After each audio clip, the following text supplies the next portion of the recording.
Hey guys, it's Mr. Valentin, and today we're going to take a look at variety and sentence structure along with vague language. And we're going to use Pet by Akwaeke Emezi as our sample. Pet is a 2019 National Book Award nominee for a Young People's Lit, and it is geared, I think, towards 8th, ninth, and maybe 10th graders, but I think 11th and 12th graders, you might really enjoy this piece. So, a little bit about Pet. In Pet, we meet a character named Jam. Jam is transgendered, and that's not treated like a big deal at all in the book. She has a supportive family, supportive friends. Nothing bad happens to Pet, which was one of Emezi's intentions in it. But the thing about Pet's world is it's sort of a future dystopian.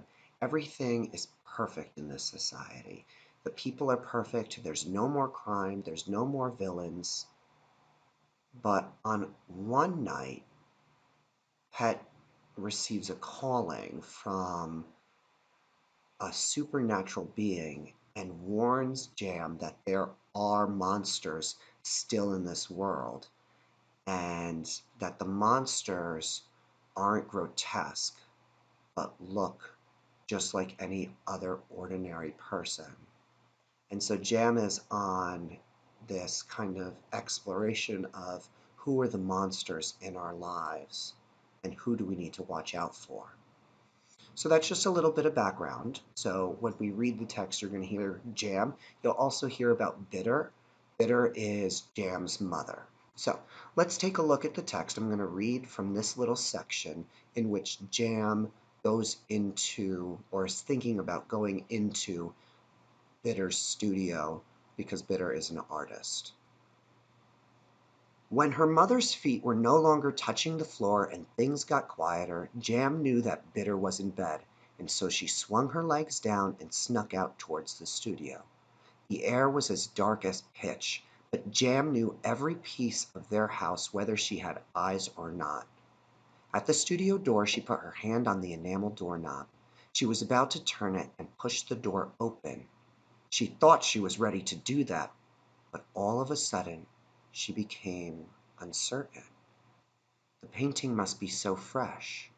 Maybe it would be better to let it settle a little. Maybe it was too soon. It had just left her mother's hands. It seemed wrong to expose it to her own eyes without letting it have some time to itself. Just to exist, you know, just to be. Everyone, everything deserved some time to be, to figure out what they were. Even a painting. Bitter finishing it was just her telling it what she thought it was, or what she'd seen it as. It hadn't decided for itself yet. Jam didn't want to be rude or inconsiderate, so she went back to bed. So in this moment with Jam, she's kind of having this struggle of should she go into her mother's studio, shouldn't she, right? You see a little bit of that internal conflict. And you also see this kind of acknowledgement that things need to simply be. What I love about Emezi's language is every sentence is seemingly different. They're constructed in ways that are often surprising, and throughout the entire novel, it gives the book pace. So take a look at the first sentence. When her mother's feet were no longer touching the floor and things got quieter, Jam knew that Bitter was in bed, and so she swung her legs down and snuck out towards the studio. And so this very first sentence is a compound complex sentence.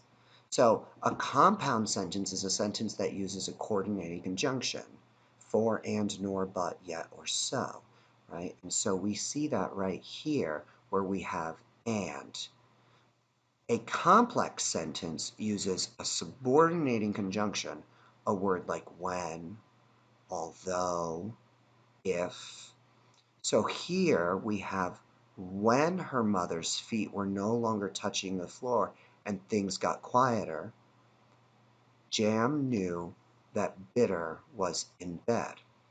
So there's your complex sentence, and then we have and, right, signifying the compound part. Second sentence. The air was as dark as pitch, but Jam knew every piece of their house, whether she had eyes or not. And so our second sentence is a compound sentence. So first sentence, compound, complex. Second sentence is compound. Third sentence, at the studio door, she put her eyes on the enamel doorknob. At the studio door, right there signifies that we're in a complex sentence. So in three sentences in a row, she uses three different sentence structures. Then you go to the fourth sentence. She was about to turn it and push the door open. She thought she was ready to do that, but all of a sudden she became uncertain. Notice these M dashes right here. She thought she was ready to do that. And on both sides you have this M dash. This is what we call the appositive phrase, right? A noun phrase that clarifies a section of the text. And then it's continued with a compound sentence because we have the word but all of a sudden she became uncertain. So you have all these compound, complex, appositive phrases. And what is it followed up by? The painting must be so fresh. It's a simple sentence. There's nothing long about it. This is an essential technique in your writing, right? Even the second sentence that follows that, maybe it would be better to let it settle a little.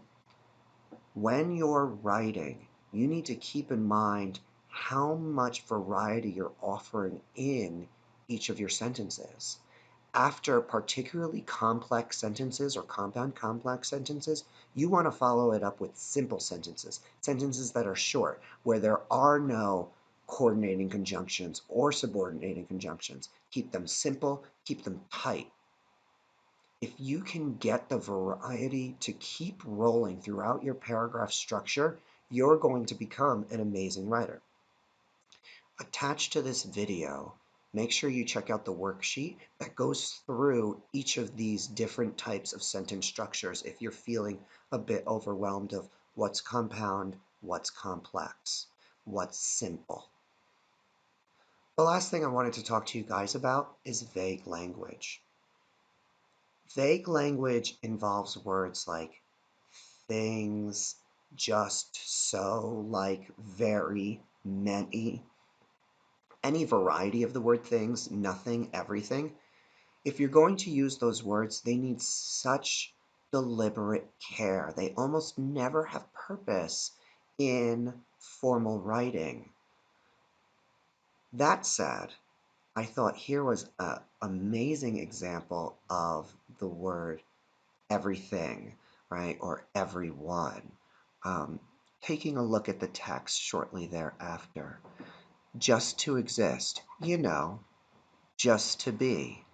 Everyone, everything deserved some time to be. That everything just lingers in the air. It forces the reader to think. Most of the time when we're using a word like everything or anything, we're not using it with such emphasis. So keep in mind your vague language. Be careful what words you're using. Always try to clarify unless you're trying to get the reader to think further. If you're trying out the sentence structures and you're having a little bit of difficulty, you want to make sure you're executing them correctly, come see me and we can conference and try to work through this. Thanks for watching.